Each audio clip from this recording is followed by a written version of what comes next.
Amidst the current climate of national turmoil and financial woes, it can feel at times like we're living in our own brand of survival game, where the only safe place is our home, away from people. Jumping into the survival genre has titles that come with its own unique styles and construction mechanics, with personal favourites being Valheim and The Forest. That is until Enshrouded threw its hat in the ring, where before I knew it, tens of hours had passed before I'd even left the tutorial area. While still in its early access, the team over at Keen Games have developed what is shaping up to be one of my favourite survival games, and the beauty is, they're only making it better. Soaking it in. Soak it all in. I'm soaking. We start our adventure with a bit of backstory, where we are essentially told that the people of Embervale got greedy with some powerful elixir, tapping out wells of the stuff while killing each other for it. In doing so, they released a deadly shroud that now plagues the land. We are Flameborn, being forged by the humans and ancients to clean up everyone's mess. Now, beyond this, much like Embervale, the story itself is enshrouded. Once released into the world, your main means of lore comes from the various scrolls and parchments scattered across the land. These can also act as quests that can uncover locations on the map to explore. The story, at least for now, isn't where the game shines. Where it does, however, is the sheer amount of quality content available. Enshrouded brings together a delicious mix of gathering, crafting, expansive base building, discovery, exploration of gorgeous biomes and environments, interesting and diverse combat mechanics against a good variety of enemies, all with some classic fantasy RPG elements thrown in. You're even able to enjoy all this deliciousness with up to 15 other players on your server. Now, of course, it wouldn't really be a shake without some ice cubes. So we're going to add some protein, take some ice cubes, dip them in protein, throw them in the mix, then add some protein, and then, and only then, can you add some protein and blend. Now, while you guys weren't looking, I actually went back and added some protein. Right after you awaken in your short shorts, you set out to build your first base by throwing down a flame altar. Immediately, the mechanics for base building are set apart from other titles in that you first pick the type of structure you want, and then you get to choose the material you want to use for it, and there are a lot of different materials you collect on your journey. There is a great amount of detail and design in the different structures available, but it does take a little getting used to and can feel a little clunky at times. When you eventually set out to explore Embervale, you're tasked with finding and rescuing the blacksmith, and doing so introduces another unique mechanic. There are multiple different characters you are tasked with finding that you deploy around your base, and interacting with them allows you to construct and enhance new armors, weapons, and items. They are essentially workbenches personified. By introducing this mechanic via various characters instead of behind a simple menu, makes settlements feel a lot more alive.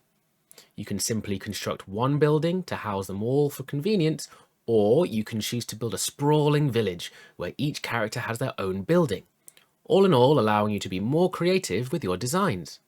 During your adventure, you discover the Elixir Wells deep beneath the shroud, where you race against the ticking clock to chop down the shroud root, clearing the surrounding area of the deadly fog at its source. The shroud itself is excellently designed. You are always able to see where it is from above, but it just about blocks your view of what's beneath until you pull up your big boy pants and jump into it. A timer starts to tick down, and if you don't manage to stick your neck above the shroud in time, it envelops you and you die. Various potions and abilities can increase your total time in the shroud, but when you're balls deep in a deadly elixir well looking for that root and the caution sign appears, panic sets in and you start making some pretty bold parkour moves to find even the slightest air pocket.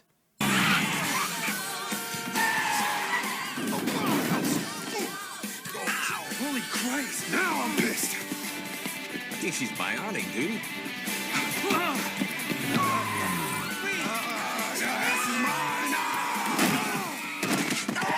Holy smokes, yeah!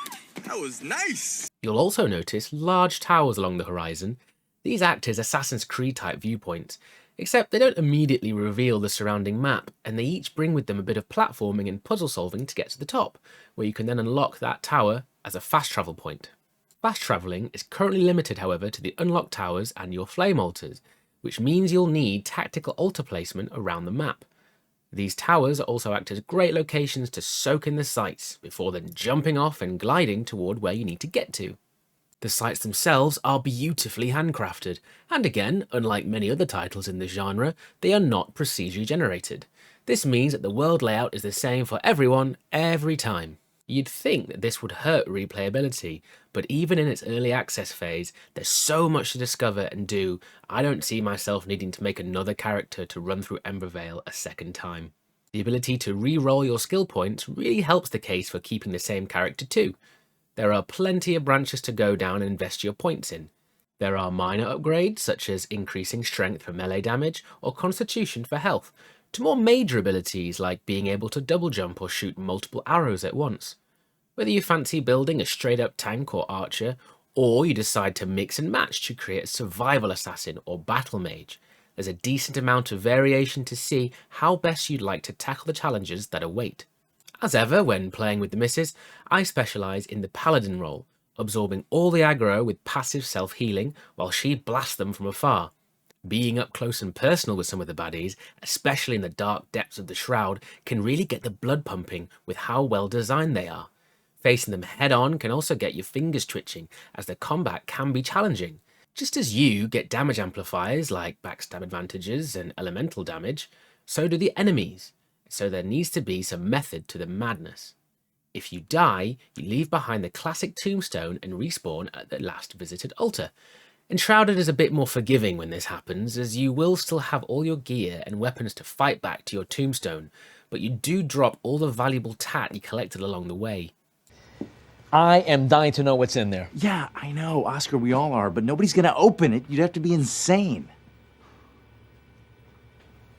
Hi, hello. With each biome, each cave, each building, and each dungeon comes with it a brilliant range of visuals and music that work together to create the perfect atmosphere. One moment you're in a tranquil forest, appreciating nature, and next you're in a pitch black cellar where all you can hear are your footsteps and the groans of the monsters. You can even discover a great vista and have the music crescendo at the perfect moment.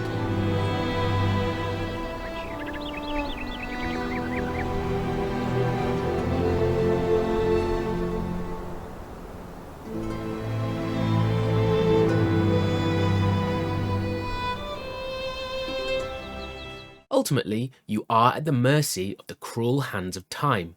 Not only can you spend hours building, but the map is huge with multiple points of interest, quests to complete, towers to ascend, and bosses to defeat. Many hours can pass before you actually make any meaningful progress in the game. Time really does fly when you're having fun. That doesn't mean to say Enshrouded isn't without its flaws. Currently, the delicious mix I mentioned earlier is like a pack of Bertie Bott's every flavour beans. You don't know whether you're about to bite into a tasty new discovery when you're gliding around, or chew on the FPS dropping as you then plummet to your death. Notable issues I've come across so far have been poor rendering, where at the start of my game I play as a floating axe and shield for a few minutes. The FPS can fluctuate a fair bit depending on where you are, usually dropping at key moments. Load times are long, both in-game and when fast travelling. A couple changes that I feel would make a positive impact would be to have a way of telling how far along day and night cycles are, and to be able to have clones of the NPCs between each base.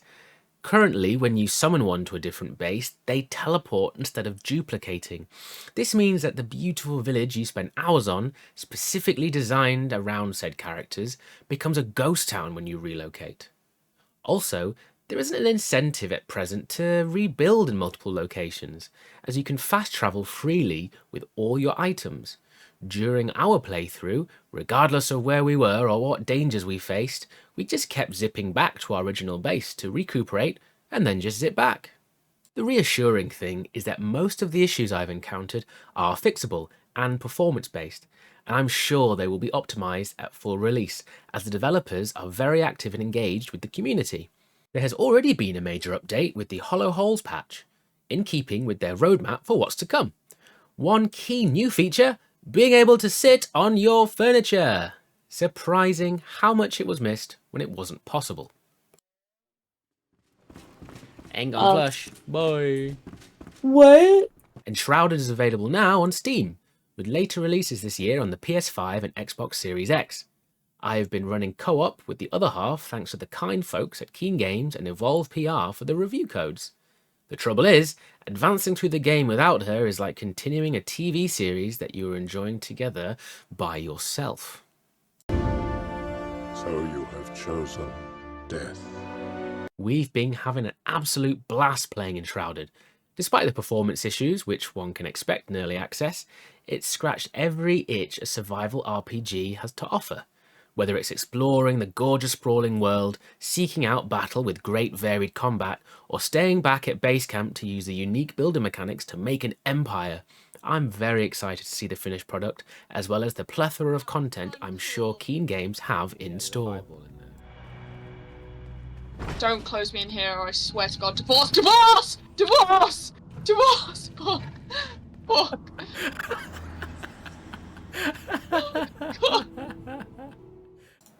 Stop by for our thoughts on the Metal Gear Solid and Tomb Raider collections, and may the 4th be with you.